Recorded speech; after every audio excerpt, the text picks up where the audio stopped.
At 4 a.m. on the 22nd of June 1941, an Axis force 4 million strong invaded Russia. There were 3 invasion forces. Army Group North, objective Leningrad. Army Group Center, heading for Moscow. And Army Group South, to take the Ukraine. Even before the invasion, the Luftwaffe had been attacking Russian airfields. And this is how it happened, that around the middle of June we started off. We didn't know where to. The commander had sealed orders, which he opened on takeoff, and then we made for Tudo in Mecklenburg.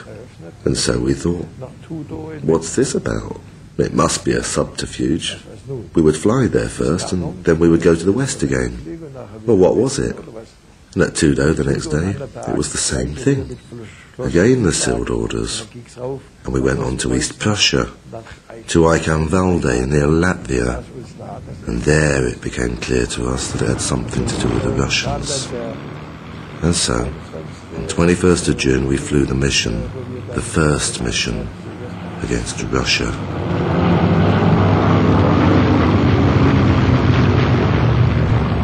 We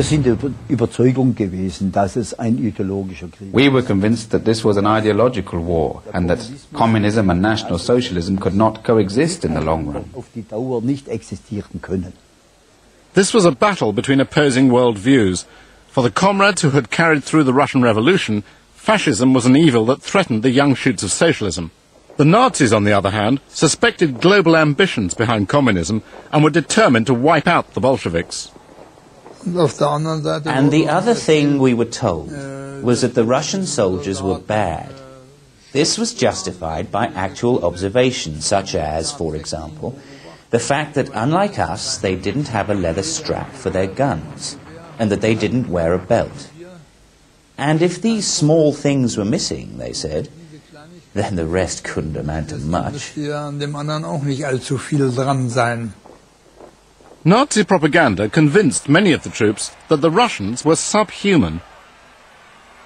But we believed that our leadership and our soldiers too were superior to the Russians in training and in combat capability, even if the enemy was inordinately superior in numbers. I do think that we were confident.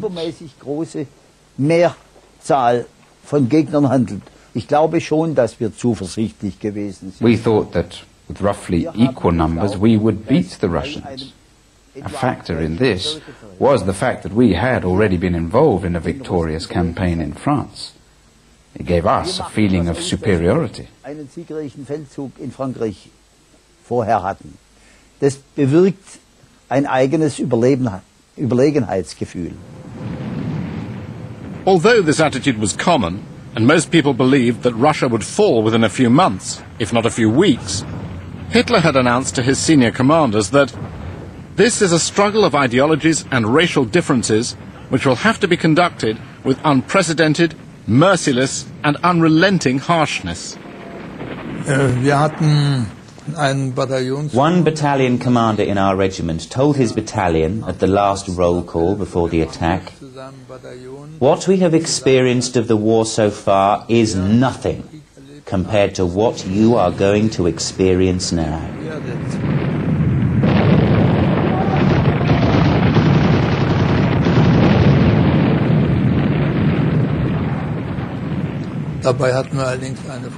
We had a friendly agreement with the Russians, according to which, when one of us threw hand grenades, the other one, the other side, would throw back exactly the same number as had come their way, and never one more. And this worked without any problem. Otherwise, the war in Russia was very variable.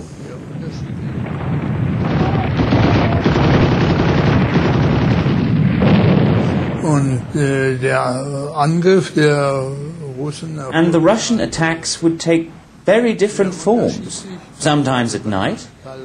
Sometimes you would first hear a rousing speech and a great shouting of "Hooray! Hooray!"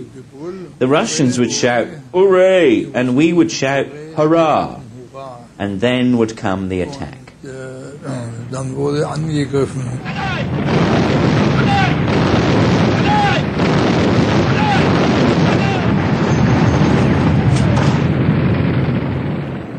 Erich Topp was a U-boat commander.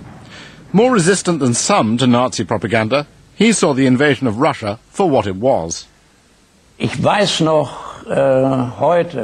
This still remains very clearly in my memory today. When we heard that on the radio, I was in the middle of the Atlantic on war patrol, and I heard that the war against England, against Russia rather, had begun, and so I said to my watch officer, "This is the beginning of the end." Erich Topp was right. Hitler had embarked on what was to become the bloodiest and most ruthless campaign the world had ever seen. In only 7 days, the German invaders destroyed 3,000 Soviet planes, took over 300,000 prisoners, and killed tens of thousands of Russians. Yet the battle on the Eastern Front had scarcely